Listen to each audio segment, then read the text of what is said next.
What are the essential steps of the RACP? The first step is to disclose land clearance without prior HCV assessment after November 2005. The details and benefits of this disclosure process will be discussed in another video.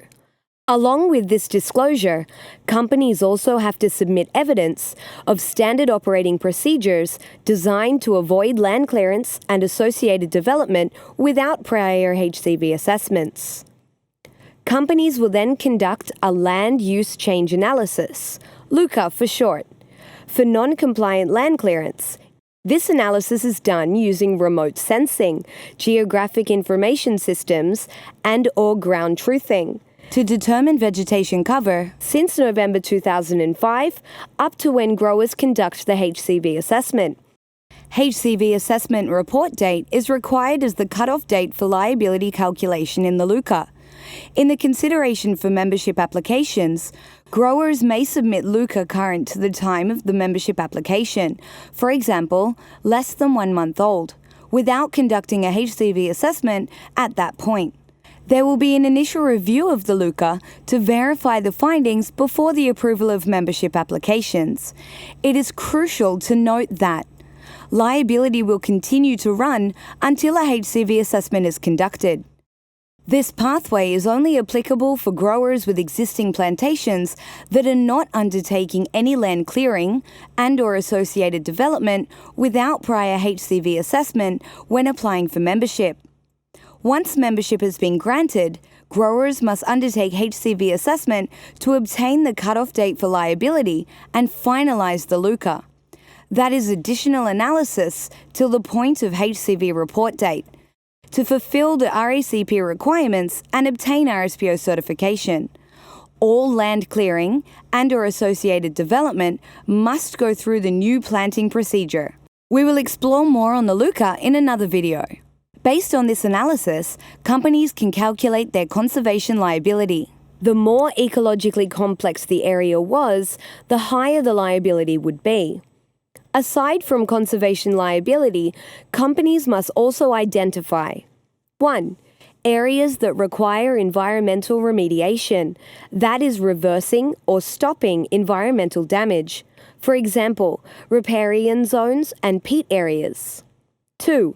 Social compensation liability, for social HCVs that were damaged in areas cleared without HCV assessments. Growers will submit the findings of the LUCA as well as other supporting documents and maps to the RSPO Secretariat for verification by an external GIS specialist. A summary of the LUCA and verification report will be part of the summary of the eventual compensation plan, which will be made public. Once the RSPO has verified the LUCA findings, the remediation required, and compensation liabilities, growers are expected to begin developing plans to remediate and compensate these social and environmental HCV losses. Some key requirements are: 1. The social remediation and compensation plan must be negotiated with the affected communities individually. 2. The environmental remediation plan must be sufficient to satisfy the RSPO principles and criteria. 3. If there are conservation liabilities, the growers must identify the most appropriate option to fulfill their responsibility. We will discuss these elements separately in later videos. These plans should be submitted to the compensation panel in the form of a remediation and compensation project concept note, using the template provided by the RSPO. The panel will then evaluate the concept note, and once it is deemed sufficient and approved, companies can develop the full remediation and compensation plans. The panel will review the plans and appoint an independent compensation plan evaluator to evaluate and advise on the acceptability of the plans. Once approved, a summary of the compensation plan will be made publicly available on the RSPO website, and companies can then go ahead and implement the plan. The final step is to monitor the implementation of the remediation and compensation plans. Later, we will discuss further monitoring and reporting requirements, details of independent evaluations, and options to change the project's activities under the plans. So, let's wrap it up. 1. Disclose non-compliant land clearance. 2. Conduct a LUCA. 3. Identify areas that require remediation. 4. Identify social compensation liabilities. 5.